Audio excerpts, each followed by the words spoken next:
Bonjour tout le monde, soyez les bienvenus au club. Bonjour pasteur. Bonjour Massi, c'est vraiment une grande joie de se retrouver dans cette émission. Toujours.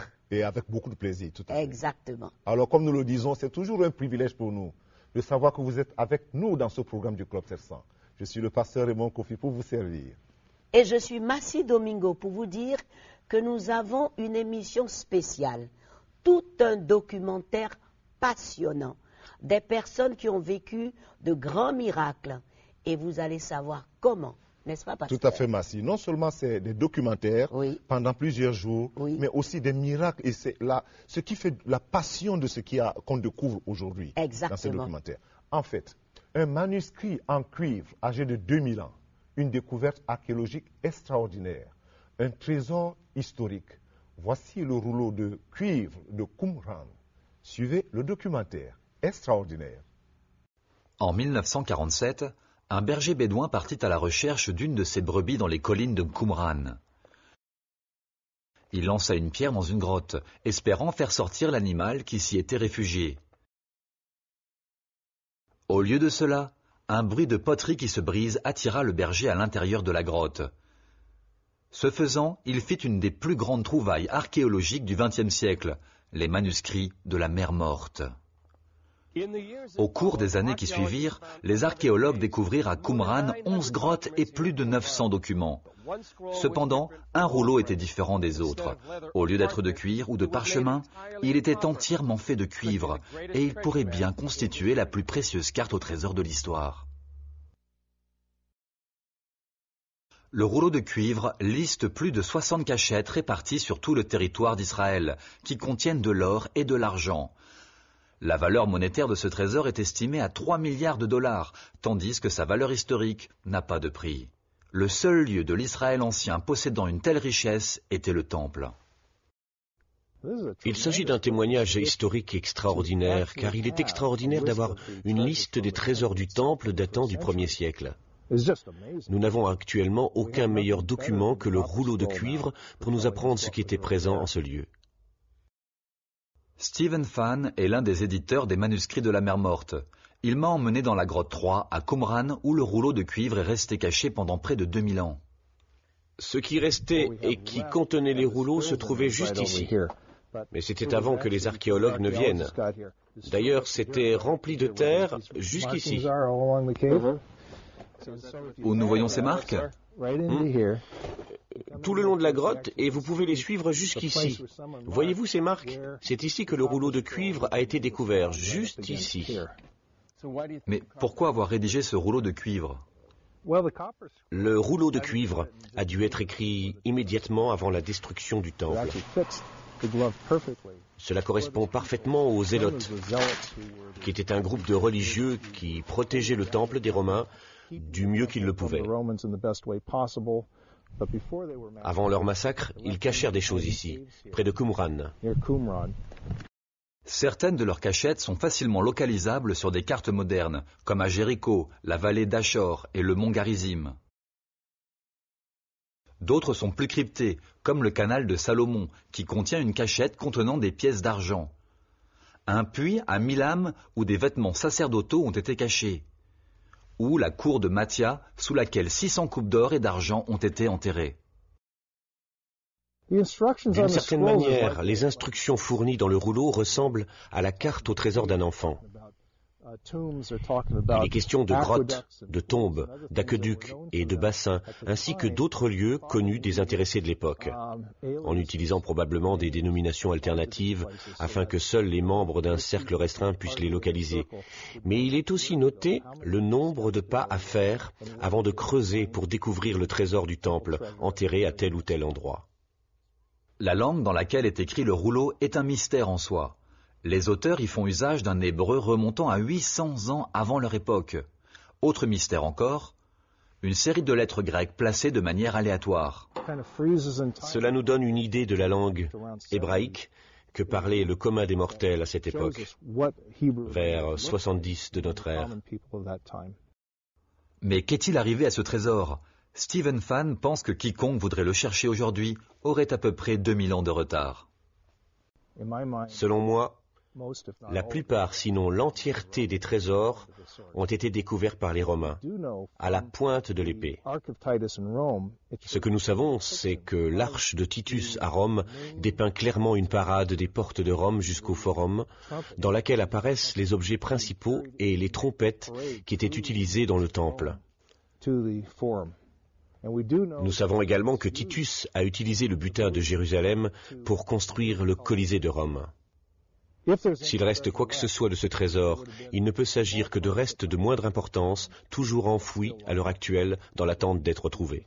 Mais nous n'en savons rien. La dernière ligne du rouleau semble indiquer qu'un trésor plus grand encore reste caché.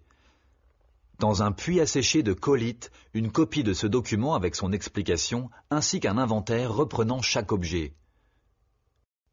Il est intéressant de noter que 2 cartes ont été dessinées. La ligne 64 du rouleau de cuivre est la plus fascinante de toutes. Difficile à déchiffrer, mais vraiment grisante. L'auteur John Rosenberg a fait figurer parmi les best-sellers du New York Times son livre intitulé The Copper Scroll, le rouleau de cuivre. Il croit que le second rouleau est toujours caché quelque part et pourrait mener à la plus grande découverte archéologique de l'histoire. Et si la découverte des trésors du rouleau de cuivre pouvait nous mener à l'Arche de l'Alliance? Rosenberg tient peut-être une piste. Les anciens écrits juifs attestent que l'arche et d'autres trésors du premier temple ont été cachés par des prêtres avant l'invasion des Babyloniens. Leur localisation, selon les auteurs de ces documents, était indiquée sur une tablette de cuivre. Le rouleau clé n'a jamais été trouvé. Personne n'a aucune idée de l'endroit où il se trouve. Si les trésors décrits par le rouleau de cuivre, et qui sont peut-être mieux décrits par le rouleau clé, sont bien ceux du second temple, leur découverte constituerait la découverte archéologique la plus extraordinaire de tous les temps. Depuis les années 50, les rouleaux des caves de Qumran ont suscité un grand intérêt parmi tous les spécialistes. Les rouleaux en cuivre étaient différents des autres. Pourquoi? Parce que d'habitude, tous les rouleaux qu'on a trouvés étaient, eux, en cuir. C'était totalement différent. C'est ce qu'on a trouvé dans les caves. Alors celui-là était particulier. Il surclassait tous les autres rouleaux. Et c'était assez étonnant. C'était comme si elles étaient restées là, intactes, pour assurer une conservation du document réel. Et contrairement aux autres manuscrits, il ne s'agit pas d'une œuvre littéraire, mais d'une liste de lieux où les trésors d'Israël étaient enfouis. Mais jusqu'à présent, aucun trésor n'a été retrouvé. Tout à fait, Massi. Oui. Et ces lieux, c'est 64 listes des lieux qui sont mentionnés sur ce rouleau en cuivre et qu'on ne trouve pas. On continue à chercher, et on continue à chercher, et on continue à chercher. Jusqu'à quand les scribes, en ce moment, savaient ce qu'ils voulaient. Oui. Parce qu'ils voulaient conserver quelque chose de très important à partir de ce qui était écrit sur ce rouleau en cuivre. Et on peut les trouver uniquement... Ça dépend de Dieu. En Jordanie. Oui, dans le musée. Je vais dire que le rouleau en cuivre se trouve dans le musée archéologique en Jordanie, à Amman. C'est là où on peut le trouver. Pour ceux qui veulent le visiter, évidemment. C'est ouvert pour tout le monde. Mais ne nous quittez pas, nous avons encore beaucoup de surprises pour vous. À tout de suite. Comment peut-on atteindre bonheur et succès? Où peut-on trouver un amour réel? Et comment le maintenir? Vous trouverez les réponses à ces questions fondamentales dans le nouveau livre du docteur Pat Robertson, intitulé « La plus grande vertu ». Dans ce livre, Pat Robertson nous offre des réponses bibliques à toutes ces questions, ainsi qu'à bien d'autres. Par exemple, quelles sont les vraies motivations d'un leader et comment peut-il inspirer d'autres personnes, ou encore comment pouvons-nous vivre de manière satisfaisante selon le schéma de Dieu. La plus grande vertu vous aidera à identifier les dons merveilleux que vous possédez et à réaliser votre potentiel. Dans ce livre, des principes bibliques vous apporteront sagesse, sécurité financière et bien-être grâce à la connaissance des fondements bibliques. Vous pouvez vous procurer ce livre aujourd'hui en visitant notre site www.lelivre.tv et nous serons ravis de vous l'envoyer. Que ce livre soit une bénédiction pour vos vies et que Dieu vous bénisse.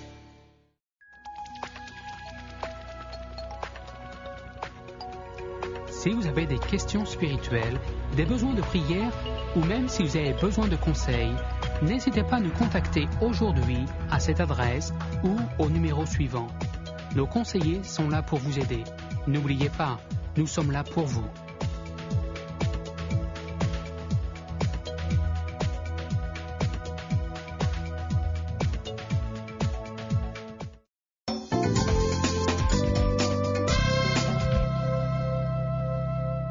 Ah, mes amis, bienvenue de nouveau au Club 700.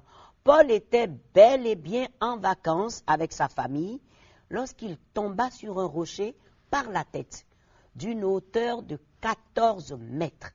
Personne n'aurait pu survivre une telle chute. Mais que s'est-il passé? Eh bien, regardez. Paul était un homme passionné. J'ai été vice-président chez Sony Pictures. J'ai été président de 2 autres compagnies à un très jeune âge.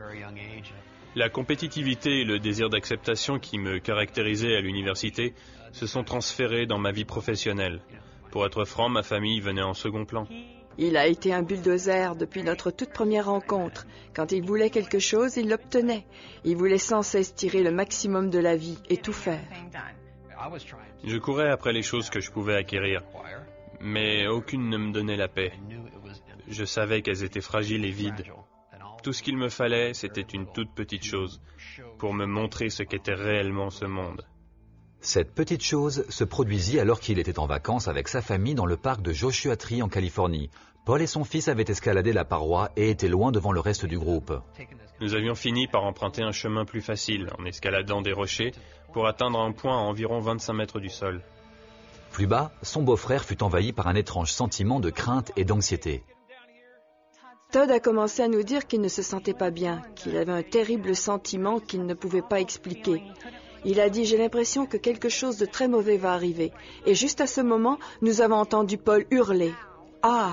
À cet instant, j'ai senti mes pieds se dérober sous moi. Et juste après, je me suis retrouvé face au sol, à 2 mètres plus bas. Ma tête et mes pieds étaient au même niveau et il y a eu comme une pause.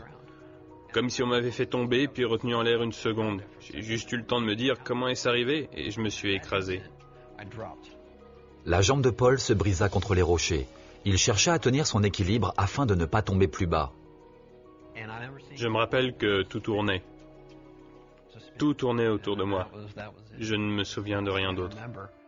Tiffany regarda avec horreur le corps de Paul être précipité depuis la saillie au-dessus d'elle. Il tombait comme une poupée de chiffon qui aurait été lancée et qui aurait fait la roue. Il n'est pas possible de survivre à ça. C'est tout bonnement impossible.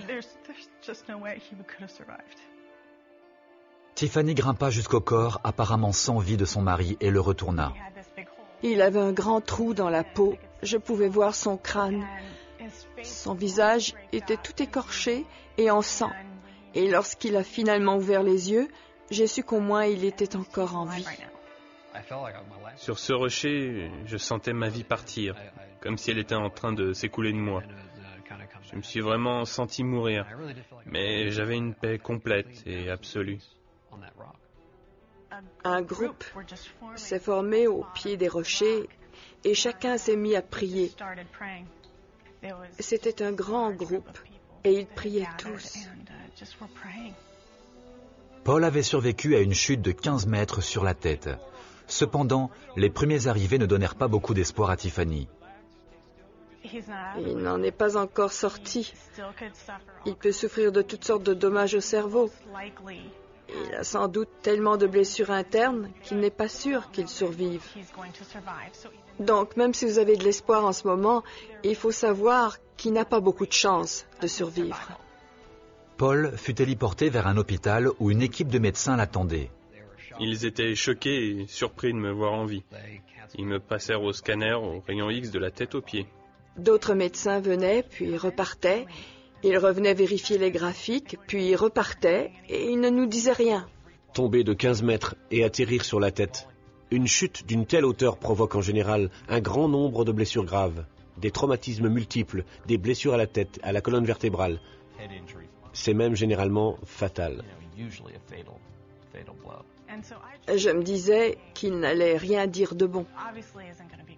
Je me suis mis à m'inquiéter et j'ai demandé « Mais qu'est-ce qui se passe ?»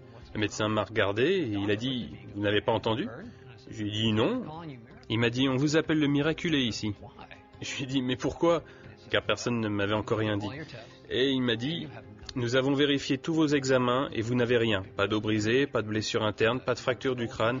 En fait, même vos ondes cérébrales ne présentent aucun signe de traumatisme. » C'est alors que j'ai réalisé que c'était un miracle. C'était vraiment un miracle parce que j'aurais dû mourir. Et il n'y a aucune raison pour laquelle je devrais être en vie aujourd'hui. Tiffany reçut un appel de sa mère qui mit les événements de la journée en perspective.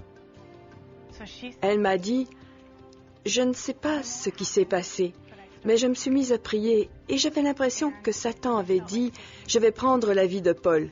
Sur quoi Dieu avait répondu « Non, tu ne le feras pas ». Ce jour-là, il y a eu une bataille spirituelle. C'est la seule chose qui pourrait expliquer pourquoi j'ai été précipité de cette falaise.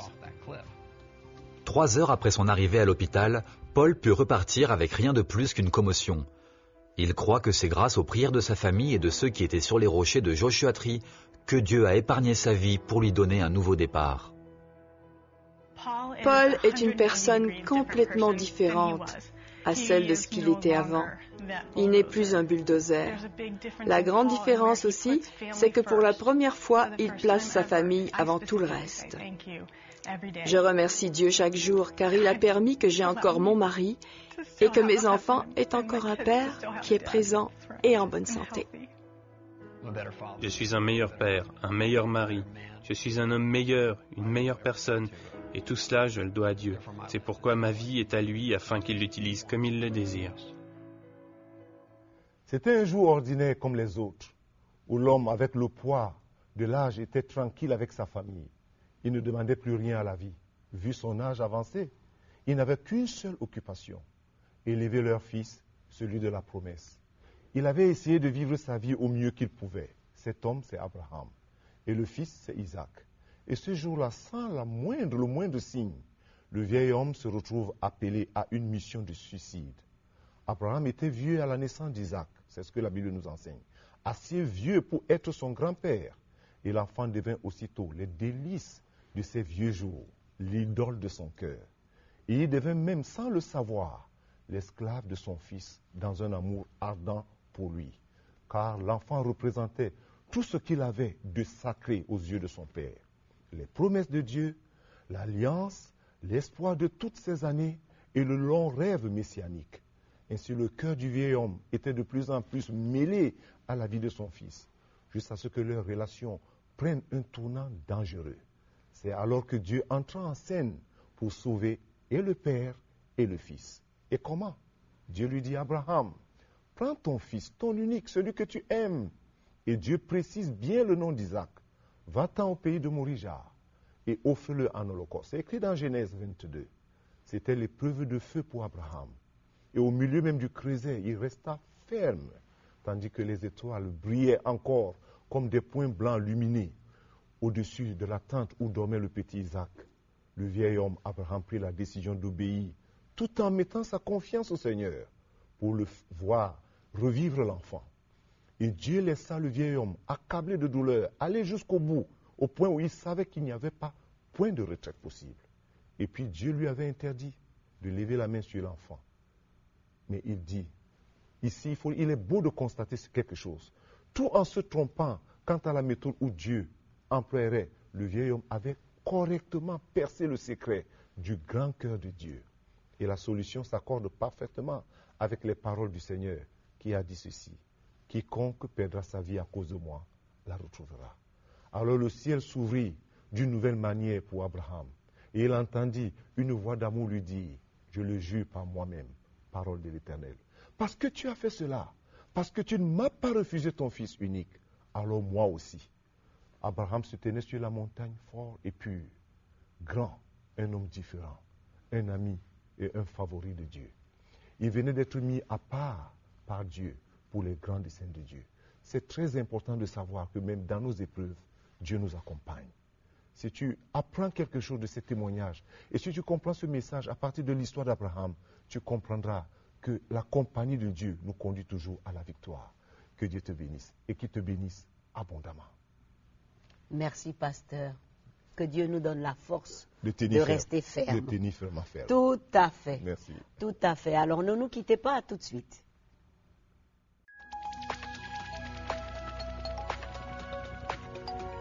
Si vous avez des questions spirituelles, des besoins de prière ou même si vous avez besoin de conseils, n'hésitez pas à nous contacter aujourd'hui à cette adresse ou au numéro suivant. Nos conseillers sont là pour vous aider. N'oubliez pas, nous sommes là pour vous.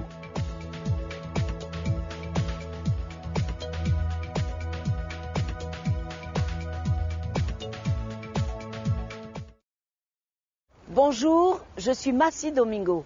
En tant qu'animatrice du Club 700, j'ai eu le privilège de voyager partout dans le monde et de voir tout ce que nous avons pu faire grâce à CBN et aux amis du Club 700.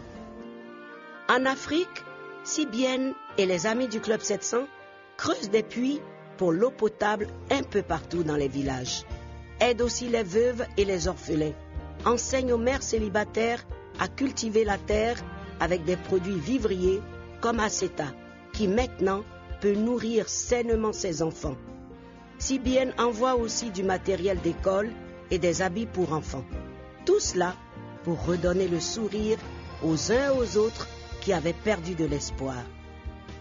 Ainsi, nous accomplissons la grande mission du Seigneur, guérir les malades, donner à manger aux pauvres et prêcher la bonne nouvelle de l'Évangile à travers le monde.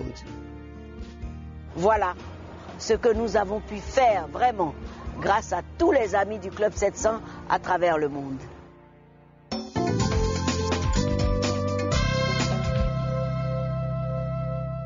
Merci de nous retrouver au Club 700. Pour Daniel, la vie consistait à tout ce qui était la nuit. Les plaisirs de la nuit, la drogue, le sexe, l'alcool. Il ne se rendait pas compte que l'amour inconditionnel de sa femme allait tout chambouler un jour. Comment? Regardez. Bonjour Daniel Florimond. Votre vie était très chaotique avant le Seigneur. Est-ce que vous pouvez me parler un peu de cette période-là? Moi-même, j'arrivais pas à comprendre ma vie en elle-même, puisque ma vie n'a pas été la vie que Dieu avait déjà préparée pour moi. Ma vie a été une vie dans la drogue, dans la cigarette, dans le sexe. En tant que païen que j'étais, je ne connaissais pas encore le Seigneur. Qu'est-ce qui se passait exactement? J'avais un groupe de copains. On passait nos temps à prendre de l'alcool, à mélanger avec l'herbe, la drogue. Je le prenais pour le plaisir. J'arrivais à être même violent. Votre compagne connaissait déjà, elle, le Seigneur, mais elle vous en a parlé quand même. C'est mon épouse qui m'a parlé de Jésus la première fois. Elle travaillait avec deux chrétiens qui l'ont évangélisé. Et elle me signale qu'à partir de maintenant, elle va aller à l'église. Ça m'a pas plu, mais par la suite que j'ai pu accepter, puisque moi aussi je voulais faire ma petite vie à côté. Et elle a pu accepter que moi aussi que j'allais en boîte de nuit. Et c'est là que j'ai vu l'amour de Dieu dans sa vie. Parce que chaque chose que je faisais, elle le savait. Parce que Dieu lui montrait des choses. Hein, et elle me disait, tout ce que tu fais, je le sais. Mais je vais toujours t'aimer. Et elle m'a toujours supporté. Et c'est là que j'ai pas compris, ça m'a dépassé. C'est là que j'ai vu avec qui j'avais affaire. Quelle a été votre réaction? Je commençais à apprécier la femme que j'avais. Comment elle a changé comme ça, comment elle est devenue. Alors il y a eu un moment choc pendant cette période-là. Ça s'est passé où et comment? Moi j'étais en boîte de nuit et j'avais déjà rendez-vous avec une femme. Et c'est là, en arrivant en boîte, j'ai été directement vers le bas. Et c'est là que j'ai senti quelqu'un qui est en train de me parler me dit, mais qu'est-ce que tu fais là? Entre chez toi. J'ai senti quelqu'un, mais j'ai entendu une voix en plus qui me dit, non, entre à la maison.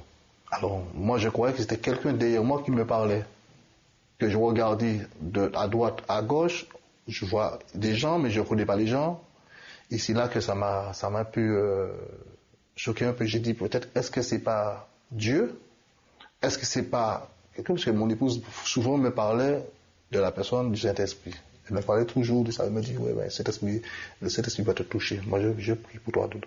Et c'est là que ça m'a un peu venu à l'idée que, est-ce que c'est pas le Saint-Esprit? Et c'est là que je suis entré à la maison. Je l'ai trouvé, elle était assise sur le canapé. Et elle était dans joie. Elle m'a dit, ça va, chérie, tu es bien entré et tout. Et elle m'a commencé à me parler. Et c'est là que j'ai dit, mais comment ça je lui fais du mal? Et elle m'apprécie quand même. Et c'est là que j'ai sorti dans ma bouche, j'ai dit, mais là où tu vas là, je vais aller avec toi demain. Alors dites-moi, à quel moment vous avez été délivré de ces choses-là? Alors, il y avait un moment de louange, j'étais en train de louer le Seigneur, et la puissance du Saint-Esprit est descendue dans la salle où j'étais, et que je me suis retrouvé par terre, là-dessus je suis tombé. J'ai senti qu'il fallait pas que je touche ni alcool, ni cigarette, toutes ces choses. Et parce que le pasteur en elle-même a sorti, il y a quelqu'un qui sera délivré de toutes ces choses. Et c'est là que j'ai reçu vraiment ma délivrance. Et jusqu'à maintenant, le Seigneur m'a délivré, jamais touché ni la cigarette, ni l'alcool, rien du tout. Et si je vous dis qui est Jésus-Christ pour vous? C'est mon sauveur, c'est ma vie, c'est tout pour moi, c'est mon rédempteur. C'est mon amour, c'est mon papa, c'est mon frère, c'est tout. Et il m'a aimé tel que j'étais. Parce que comment un amour peut être plus grand, si grand que ça, pour ce que j'ai fait, Dieu puisse me pardonner de ça. C'est maman? Oui, c'est maman. C'est pourquoi que chaque jour, je bénis Dieu pour ce qu'il a fait dans ma vie. Ça, c'est l'amour inconditionnel de Dieu. Et son langage, tout à fait. Exactement. Mes amis, nous avons terminé l'émission. Mais écrivez-nous, envoyez-nous vos questions, vos suggestions. Regardez les émissions sur notre site, leclub700.tv. N'hésitez surtout pas. Et puis, vous avez tous les ministères et aussi les témoignages. Et si vous voulez participer, tout est possible. Nous vous aimons beaucoup. Au revoir, pasteur. Au revoir, merci. Avec plaisir. Au revoir. Que Dieu vous bénisse.